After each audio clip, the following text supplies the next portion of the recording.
after a great coach. Give me a hug.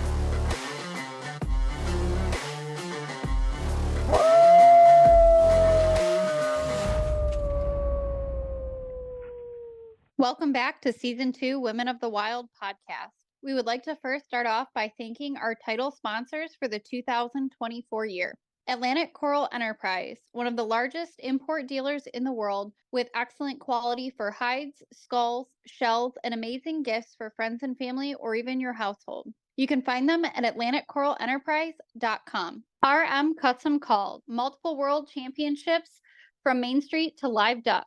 American made, veteran owned. When you want to win on the stage or in the blind, we have you covered. Small shop, big sound. You can find them at rmcustomcall.com or on Instagram. We also have Rhino Land Safaris, providing exceptional quality with unmatched hospitality and cuisine, offering African safaris, a destination hunt for the avid rifle or bow hunter with some of the best trophy management South Africa has to offer. You can find them at rhinoland.co.za or on Facebook, Instagram. Hey everyone, Andy Lehman here from ACC Crappie Sticks. Just want to let you know about our crappie baits and jig heads. We have a wide selection of the hottest colors and big eye crappie jig heads in the most popular colors and sizes. Check them all out at accrappiesticks.com. Thank you. Hi, welcome back to Season 2 Women of the Wild podcast. I'm your host, Felicia Marie, and I am here with a really special guest today. This woman is from Michigan and is an absolute inspirational powerhouse of a woman, especially here in our home state.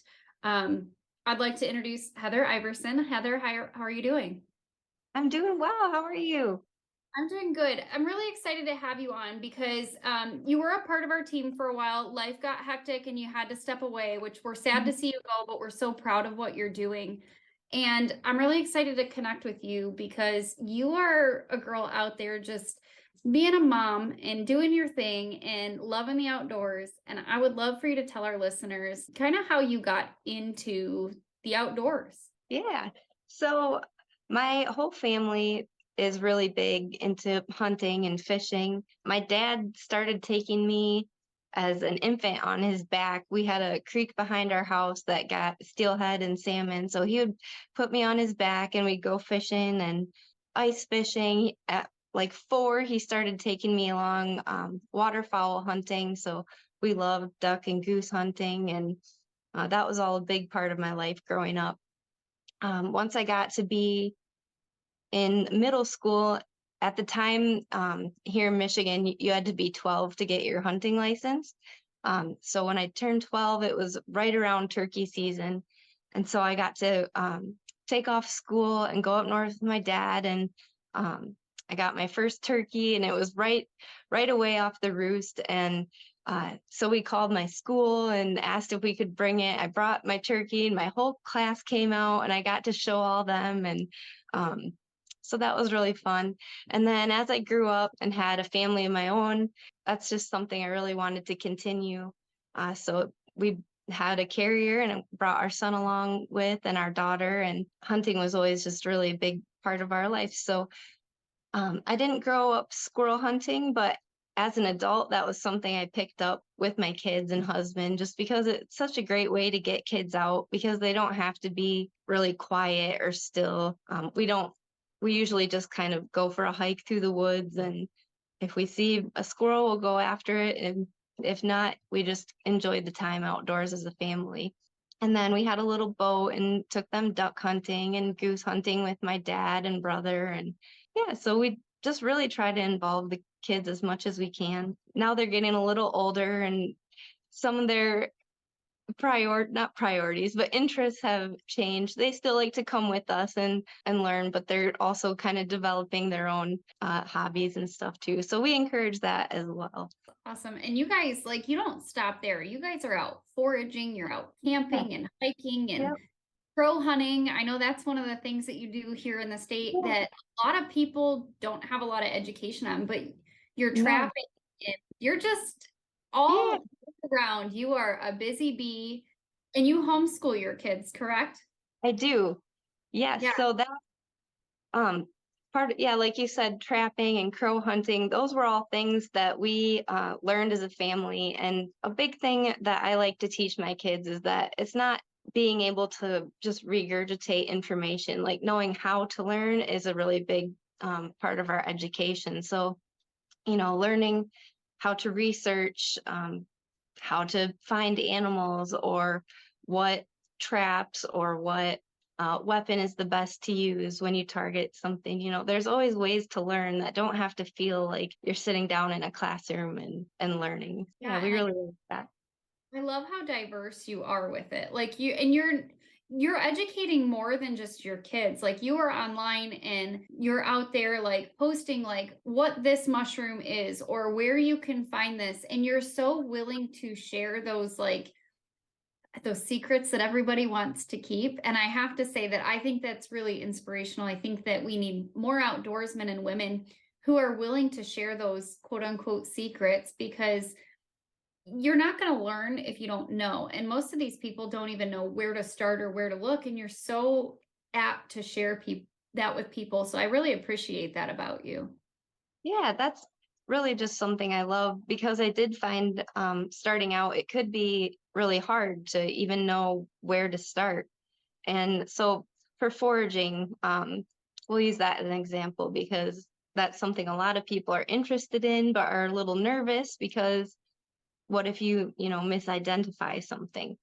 So when I started, I would pick each season one or two plants that I wanted to learn. And I'd pick something basic, like I started out with dandelions and violets. They both have a ton of health benefits. They're really good for you. Um, and they're really easy to identify. And um, so then as the next season would come, I would pick something else. So over winter, you can find wintergreen in the woods. So I'd research the lookalikes of that and uses for it and all that, and just really get to know like one or two plants each season really well. And as you go through the years, you just slowly keep building on that. And that just is really a great way to go about it for someone who's wanting to get into that. I agree. I think that's a really good foundation to start building from. And I think it helps you retain information to kind of master one thing and then keep going and growing from there. But now you guys are out and you're like finding everything everywhere. And it's really great to follow your journey, especially because you involve the kids. You have those photos and you guys are out, squirrel hunting and they're strapped to your back, or you're out foraging and they're on your back, or they're walking with you. And now that obviously now they're getting a little older, they're more mobile and they're able to get out and get into the dirt with you. But it's really nice to see moms that are so willing to bring the children out and make it like an activity, but a learning lesson, which I think is really important, because like us with Women of the Wild, that's our big mission, is to get women involved. But the whole secret behind that is a woman brings a community with her, and friends, family, spouses, kids, and you're embodying exactly everything that what our organization stands for, what we are trying to push out there. And I just love that you're doing that. Now that you're a mom and you're doing all this, what is your involvement through the year with everything that you do? Because you kind of morph your seasons as you go. And I'd love to hear like what your year and what your seasons look like. Yeah, so if we just start out in January, we've got squirrel hunting going on, trapping seasons are going, and part of why we love trapping is because it gives us a reason to get out in the winter. And when you are out trapping, at least in Michigan, we have to check our traps every 24 hours. So rain, shine, whether we're feeling happy, sad, sick, doesn't matter. You have to get out there and check those traps. And that's actually really good for your mental state, just to get outside every day. And even the days you don't necessarily feel like it. So that has been a really great thing for the winter month. In February, also January, we love ice fishing, but unfortunately in Michigan, we haven't had much of that the past couple of years. And then in February, we also have crow hunting. And like you said, a lot of people don't get into that, but it is actually a really good thing to do because crows are a common nest predator. They'll go after, turkey eggs, songbird eggs. They'll eat babies as well. So when we can kind of manage those predators, we can help the other, animals out. And it kind of helps keep the balance because crows don't really have a lot of natural predators. Um, and another benefit to it is if you like waterfowl hunting, it's something good to keep your practice kind of in the off season. And crows are really receptive to calls. And so it's just really a lot of fun to see. They just come swooping in and um, they're very intelligent. So it is a bit more of a challenge and they can learn really fast. So you want to kind of change your spots and all that because they'll learn your behavior, what your decoys look like, what your calls sound like, and all that. And then once we get to March, there's some foraging usually starting up. Um, Not a whole lot typically, but this year it's a little bit early. April, of course, we get more foraging opportunities and turkey season. You get into May, and there's usually the start of some of the summer plants coming up. And then we love to fish crappies when they're on their beds. That's usually happening in early May. Um, and then June, all summer, we're basically fishing. I do love foraging, but I don't particularly love summer. So we try to stay on the water in the summer months. Um, and then once August rolls around, we actually have crow season again in Michigan. Um, we've gone out a few times in the summer, but it can be a little hot to be dressed in full camo, so we don't necessarily do that a lot. Um, and then September, waterfowl season starts up, and squirrel season, um, and then once we hit October, we're back into trapping all through all fall, basically. We really don't do a lot of deer hunting, though we keep considering it just for the meat aspect, but we really love, waterfowl trapping and squirrel hunting. It's a little more active, and so it's hard to sometimes go sit out after deer when you're thinking like, oh, well, I could be doing this or that, and No, it definitely, and you are a busy bee, and I want to dive into your trapping a little bit because that is something that you don't see a lot of women doing, right? And we had a couple of girls on the team. We still have girls on the team that are avid trappers, but you're doing, land trapping, you're doing water trapping, you're kind of doing all of it. So I would love to hear more about the trapping aspect of, what you're trapping, how you kind of got started there, and maybe some information that you could share to somebody that wants to get into trapping. yeah. So we started out, we were members of Michigan Duck Hunters Association, and we were volunteering at one of their waterfowl festivals, and they have a trapping program. And so they had a table and we're showing people stuff like that. And we were like, oh, that's cool. And then it came time to do their wood duck box clean out. So we helped them with that. And from there, kind of, they helped us get into trapping. They set us up with a whole bunch of raccoon traps, a trapping wagon, baits, lures. They basically started everything we needed for raccoon trapping. And then where they keep their wood duck boxes, we trapped then that fall there, and that was our first season trapping. And we researched as a whole family, and that again was a whole family thing. So that's kind of how we first got into it. From there, yeah, we got into water trapping. Beaver and muskrat are the big two we like to go after, and we use kayaks for that a lot. The swamps around here are like bottomless, and so it's kind of difficult to wade because you don't know if your next step, if there's a bottom or not. So for us, we find kayaks a really useful tool. Um, yeah. You've got As far as what was monster beavers out there. You have caught, like, what is your biggest beaver to date?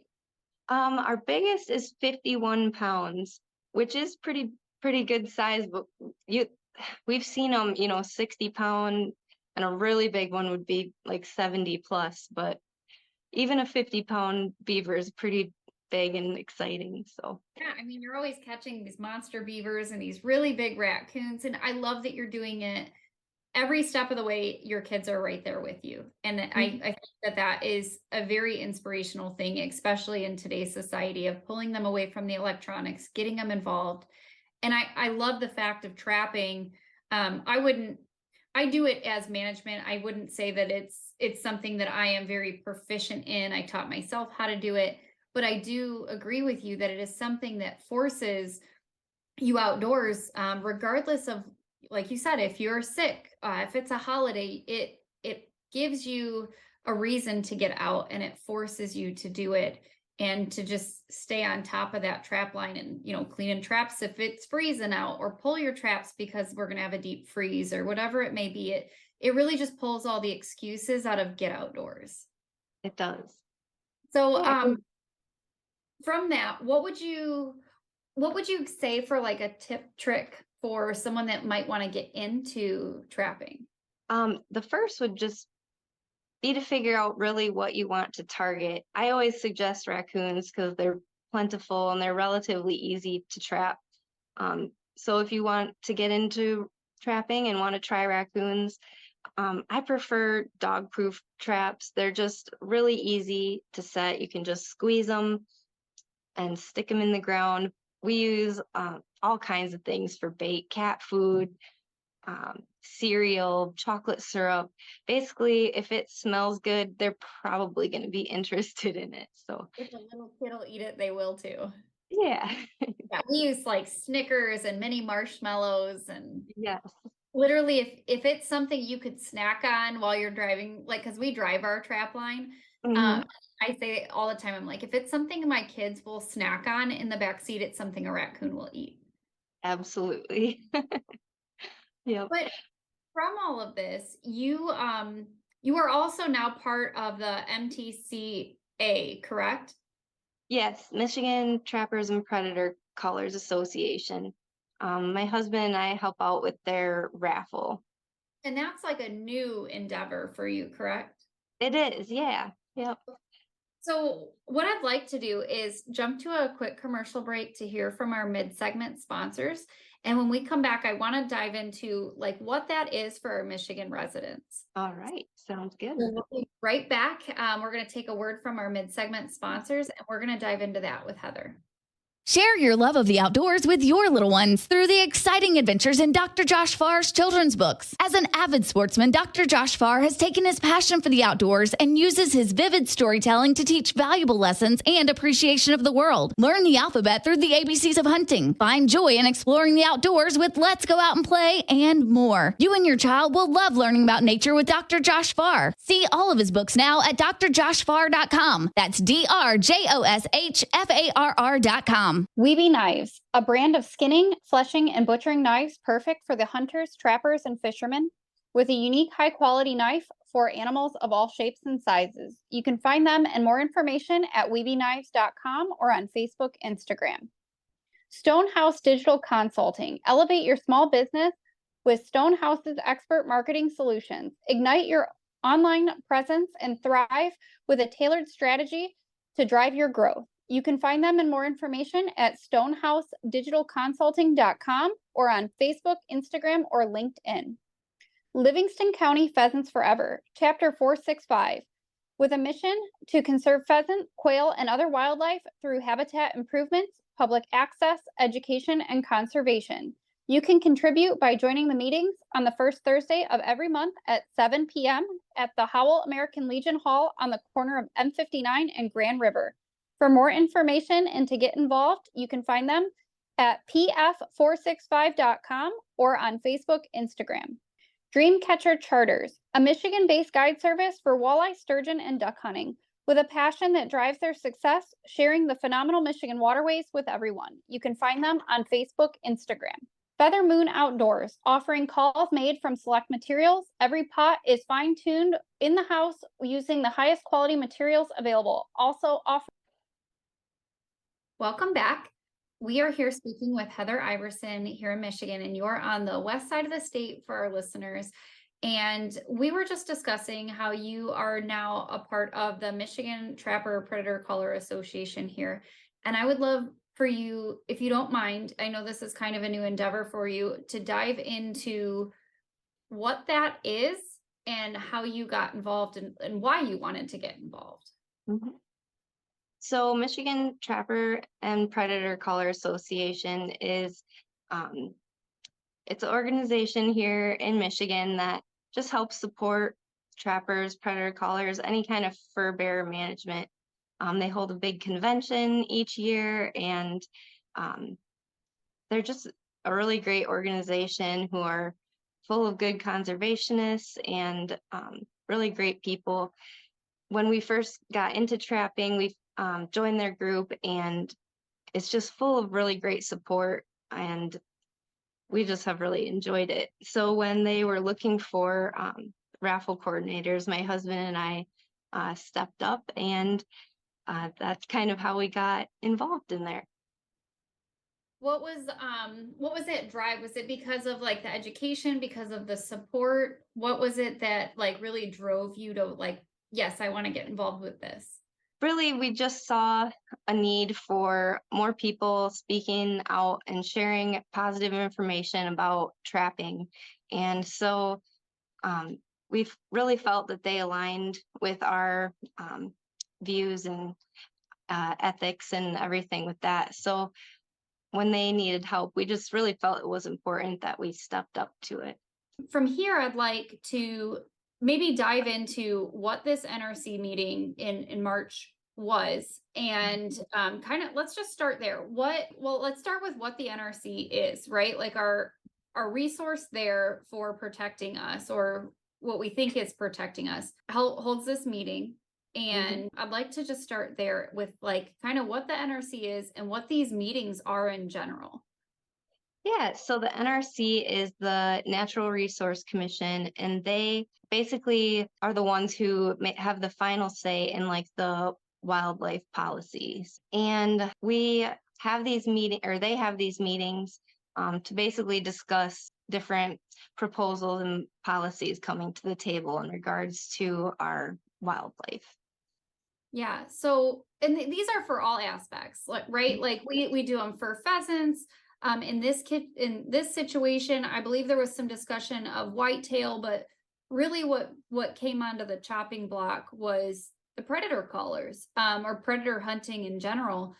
And we have a proposal in place, which is what proposal G. So for our listeners, do you mind explaining what that proposal is? And then we can kind of explain more. I know that we're kind of like segmenting this, but I really want people to retain what happened. So maybe explaining to our listeners what proposal G is and how it was kind of sidestepped, I guess is a good way to say that. I know that this is a big passion of yours, so I'd love to let you tell this. Yeah. So at this particular NRC meeting, like you said, coyote hunting was on the table. They wanted to shorten the season from year round to having it closed from April 15 to July 15. So now Proposal G requires that the NRC use sound scientific management principles when they make any kind of wildlife policy. So when this was up for discussion, they kept using social science as their reasoning.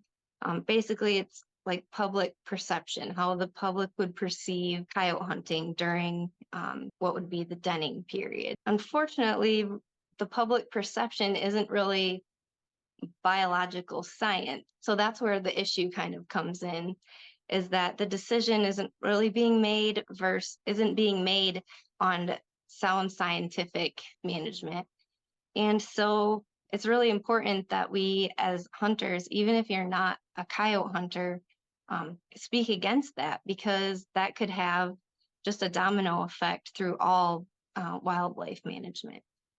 Yeah, absolutely. I think one of the big things that my takeaway from this is Proposal G is there to protect our rights as hunters, for our rights basically not to be taken away for this exact this exact situation, right? Like you're telling us that this proposal G is put in place to make sure that regulations, laws, restrictions are not going to be changed unless we have scientific evidence to prove and back that. Well, what happened and why I said we kind of got sidestepped there is because they use that term social science, which I agree with you. To me, that comes across as this is opinion, this is perception, which can be skewed in very many ways and based on what you're seeing. So I think that that is fearful as a hunter. And like you said, it shouldn't matter if you're a coyote hunter, a whitetail hunter, maybe you're a big game hunter out west, or maybe you're just an avid fisherman. But at the end of the day, the relatability to all of this is the fact that what someone's perception is now changing our laws, restrictions, and regulations on hunting. And I mean, it's no secret that the antis are out there. They don't want us doing this, which is, it's kind of funny to me to hear that, because in this situation, what a lot of people aren't talking about, it was actually brought on by another hunting group. We're not going to dive too far into that, but it just goes to show how important it is to unite. And I'm a little bit baffled at the fact that our NRC, who opened our coyote season 2 year round, is now backpedaling based on quote unquote social science and removing that 3-month window. And it to me is almost like one of the worst times of the year to do it. Like I understand that it's denning season, but it's also birthing, hatchling season. So you're affecting, like you said, it's a domino effect to lose this, but it's also a domino effect of what the repercussions to closing the season at that point in time. And then the other big concern that personally I'm seeing is the gray area on our regulations for what happens now during that closed 3-month season from April 15th to July 15th. You're closing that season and you're saying that nuisance hunting can still be done. But the terminology for that, and when you read the restrictions, it's not black and white. It's a very gray area. And I don't know about you, me personally, I don't play with that. If it's not black and white, I'm out. I don't want this to be up to the decision of the conservation officer that comes out. But I find this concerning because I do farm management and you have calving season, you have your ducklings, you have your chickens with their babies, being hatched. And you have all these other critters that are having young, and mom has to teach a baby coyote how to hunt. So, and she needs to feed them, feed herself for the milk. So it's a domino effect in that sense too. So it's funny that, and I shouldn't say it's funny, it's actually very sad that our DNR, the NRC is pulling this with social science. So what would be your opinion on what that social science is that they're using to back closing that season? What would you think that would be, in just from your perception of what that would be? So with them using denning season as the reason, I'm not a coyote hunter, so I don't have a lot of experience with it, but from the coyote hunters I've talked to, not a lot of them have gotten females that were like wet females. So really it's hard for us to even use that as a reason, because if we're not, if if there's not proof that like females are being taken, even how could the public have this opinion of that, if that makes sense at all? It does. And that's kind of the answer that I was hoping that you would say, because it doesn't make sense, right? Like it's something that you're not going to comprehend. You don't have a sound answer because it's just a perception. It's just an opinion. But when you look at the science, which I also find this a little bit concerning, is that when I sat and did research of how many coyotes were taken or what counties they were taken in, how many hunters were, out coyote hunting, those statistics are all a couple of years old. Like you're looking at 2022, 2020 for the most part, 2016, 17. That's the information you're finding. So there's no scientific backing since coyote season was opened year round, because we didn't always have a year-round coyote season. We were provided this from the NRC at one point, and now it's being removed based on this social science.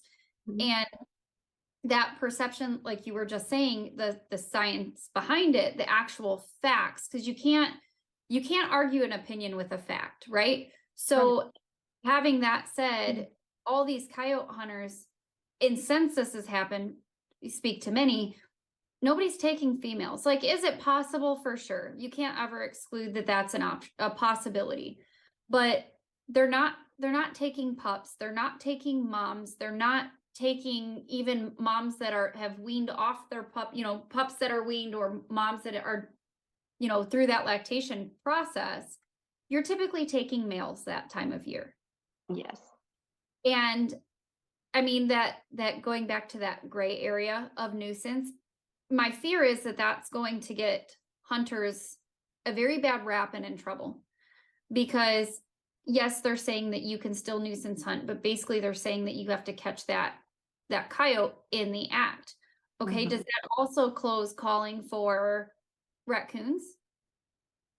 Are you out there with your caller raccoon hunting and a coyote comes in, but now you can't take that coyote because you were raccoon hunting, and who's to say you were doing what?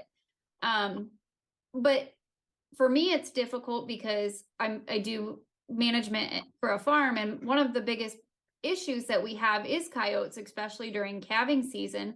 We don't want those coyotes coming in when the cows are birthing, or when the chickens are having their babies, or whatever is on that farm.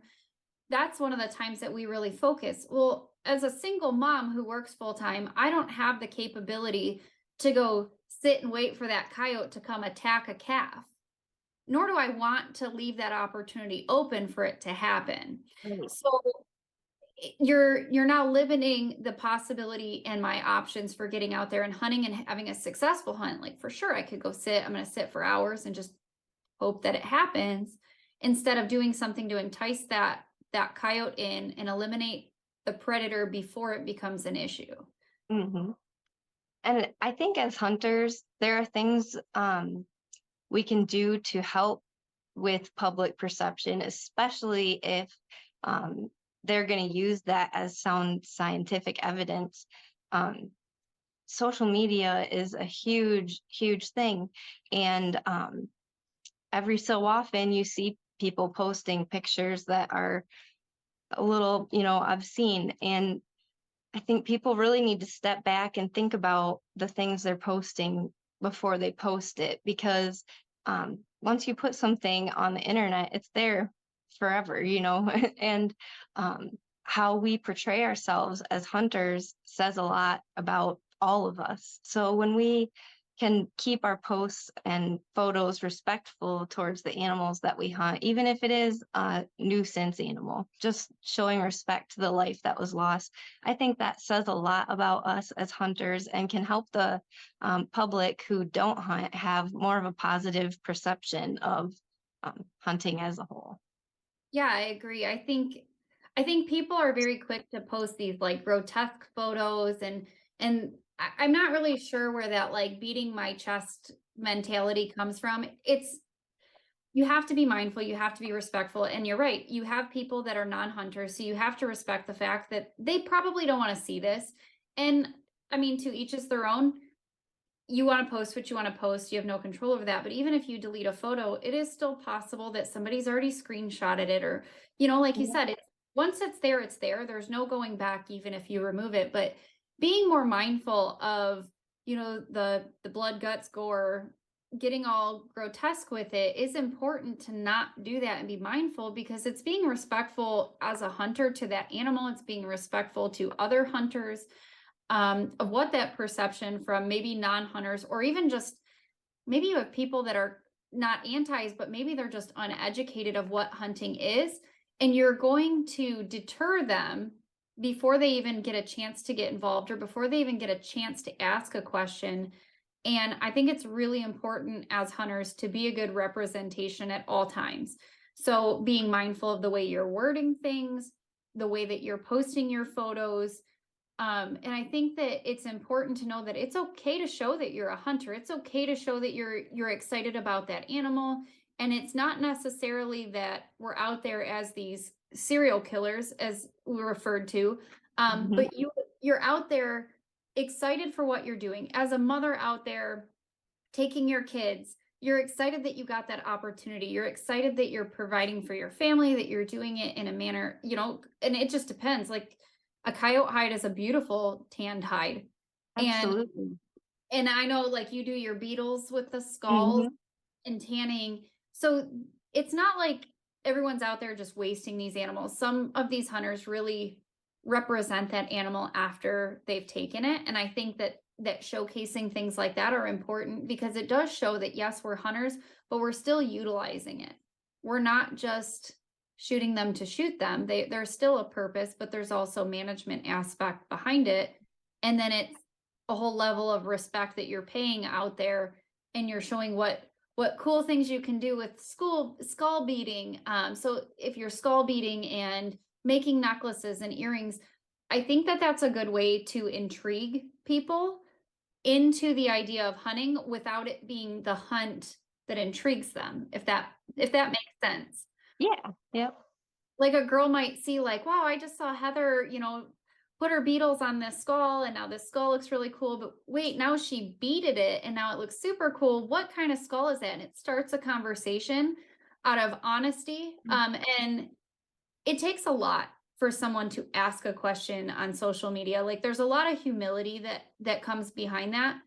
But I think the biggest thing that we're sacrificing right now are not that we're not going to win with the anti-hunters. It's not going to happen. Where I think that we're doing a big disservice as outdoorsmen and women is those people that are naive to what hunting is, that they don't know where to start. They didn't know they even wanted to have a concern with this. But if you post this photo where you got this, we'll say a whitetail with a big old hole, gaping hole in it, and there's blood everywhere, it's going to turn someone off. Where if you post something that's positive and you have this big skull with this beads on it, you're going to be intrigued to ask a question. So I know that it kind of got off the topic of that with the coyotes, but I think it's important to wrap it all together as a whole as hunters, that we need to view it that way. It's not one specific against one specific, it's we are in this together. Yes. Absolutely. And really, infighting will really do a lot of damage to hunting because the antis are hoping for that. When we get mad at one group and post pictures of their type of hunting, trying to throw them under the bus, that's not helping, even if we're upset by someone else's actions. That's detrimental to hunting as a whole. And that infighting is just really a downside or a downfall to future hunting. Yes, absolutely. We have to be united. And it's odd to me. It's a really odd, it's very odd to me that with social media, people are so quick to disagree with something, but not in a positive way. Like it comes from like a bashing standpoint. And I really think that's where a lot of this comes from, is because you have those that are within our own community that are not supporting. And then it feeds a fire of negativity, and it just spreads. So I think that being one thing that I think is really important to all of this, and noticing that with this NRC meeting recently in Michigan, what happened was we lost an open coyote season. They closed it for a few months, but they did it during a detrimental time of the year. And the reason why we lost that is still pretty unknown. And I think that when you're using the term social science, it's something that it's a kind of a cop-out to not give a real answer. That if it was sound scientific evidence, that they would be able to give you backing, and here's the numbers and here's the statistics and this is why. And then it's a little bit easier to support. But because it's left in this manner, it's a hard pill to swallow. And I'm sorry, I get frustrated with it because it just doesn't make sense. It's not representation of what our hunting community is looking for. We are looking to support these animals. We're looking to support management through science, through biologists from doing that work. So to come back and call it social science, I would just love for somebody to tell me. So if you're listening to this and you know what the hell they were talking about when they said social science, feel free to chime in and let us know. But it's a very aggravating situation because it doesn't just start with this. Like Yes. there's other states that you're seeing that are going through this as well. And it started a long time ago, and they've done a lot of revamps on regulations over time. And you always see like that combative side between waterfowl, whitetail, and this is just kind of that stepping stone that opened a floodgate, is my opinion. Is I think this is a change, and it's the principle of the fact of what comes next. Mhm. Another thing that I think would be a great idea for really all hunters to do, um, especially when things like this come to light, I really encourage everybody to keep a log or a journal of some sort. Log your dates. If if you're open to sharing your journal, maybe don't put the exact location, but as much information as you can.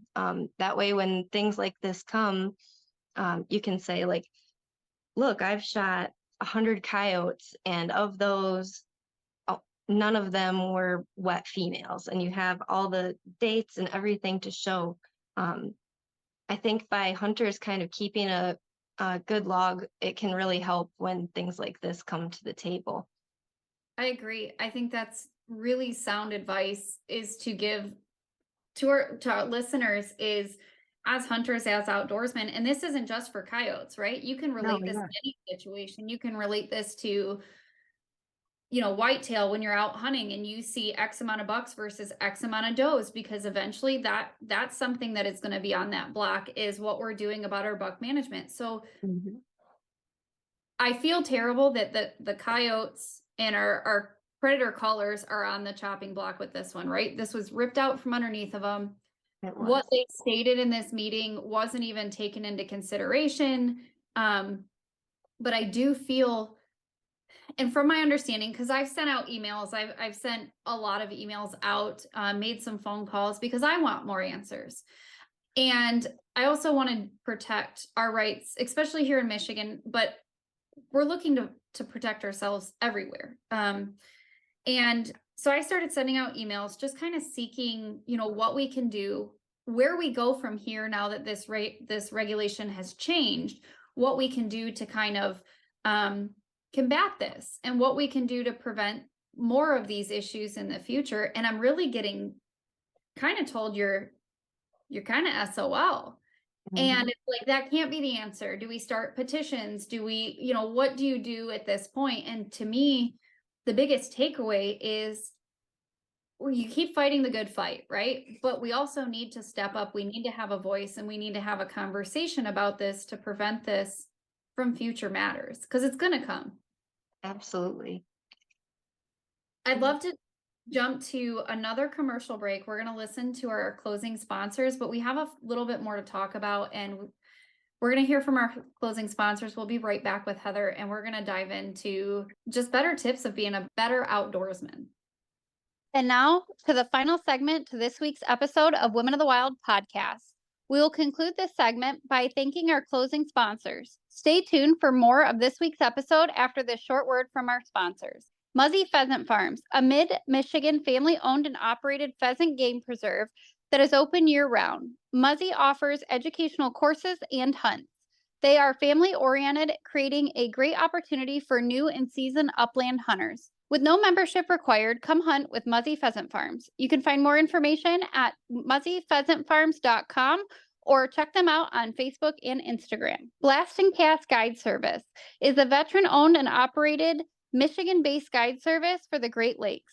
With decades of experience of fishing and waterfowl, they ensure a safe and enjoyable trip every time. You can check them out at blastandcastguideservice.com or on Facebook and Instagram. Ultimate Veteran Adventures UVA offers outdoor therapy, recreation, and camaraderie through hunting and fishing adventures around the country for veterans, active duty military, Gold Star families, and first responders. You can find them at ultimateveteranadventures.com or on Facebook and Instagram. Sawmill Creek Bait and Lures, a husband and wife owned and operated company, the home of the C4, one of the best trapping canine lures on the market. You can find them at sawmillcreekbaitandlures.com or on Facebook and Instagram. Wicked 7 Outdoors, a Southwest Texas outfitter guide service with an exceptional care and quality of backcountry mountain hunts for free-range aoudad. Also offering high fence and low fence exotics, come immerse yourself in the outdoor experience. You can find Wicked 7 Outdoors on Facebook and Instagram.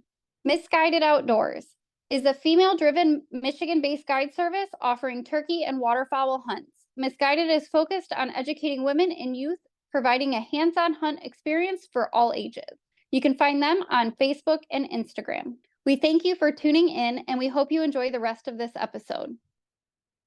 So welcome back. We are here with Heather Iverson, and we discussed, who Heather is, how she got started, what she does in the outdoors, and getting her family involved with her, which is a very inspirational thing. And kind of why we're having this conversation now is protecting our rights as hunters for the next generations to come. And we dove into the NRC meeting here in Michigan that basically pulled our open coyote season and closed it for 3 months out of the year. And kind of the background of why that happened. But another big topic with all of this is we've lost that part of the season. We didn't lose the season as a whole, but we're taking the next strides of protecting our rights moving forward. And I love that you gave that tip about the logbook, about keeping a log and, how many coyotes you're shooting, whether they were male, whether they were female, like you said, location, if you're willing to put that in your book, or maybe even put a little, like a little memo to yourself, abbreviations. That way you're the only one that knows. Times, I think, would be a great thing to have in there as well, but not just with your coyotes, with other animals, because we are going to see this as hunters across the board. But do you have any more advice that you would like to give to the hunters that are, or maybe even inspired to be hunters that could be listening to this podcast? Yeah, I think as far as everything with Proposal G and everything that's on the table, I think it's really important as hunters that we remember this when it comes time to vote.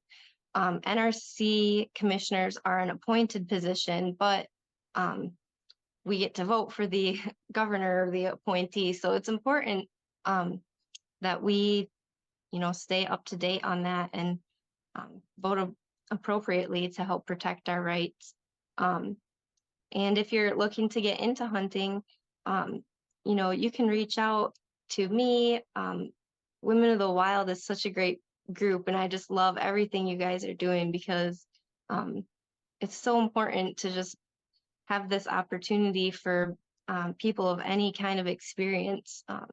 So I think Women in the Wild is a great group to reach out to if you are looking into getting into hunting. And you guys cover a lot of different topics too. So it's not just hunting, fishing and foraging and, your dog training and all that. So finding groups like that is really important too, as far as if you want to learn more about hunting in the outdoors. Yeah, and I think just being a better outdoorsman, right? Like being more supportive, being mindful of what you're saying, when you're saying it, and who you're saying it to, what you're posting. But definitely for those who want to get in the outdoors, connect with somebody. And a lot of people have that intimidation factor of they're afraid to reach out. It's okay to do that. It's okay, no matter who you think that person is, as many people as I meet and I'm in the outdoors, I have found that people are much more relatable than you give them credit for. And it does no harm to send somebody a message and just ask a question. It's okay to be vulnerable. And if you are maybe, naive to what hunting is or why someone's doing something, it's okay to show that too. It's okay to say, hey, I have a question. Why are you hunting this coyote? Why are you hunting squirrels?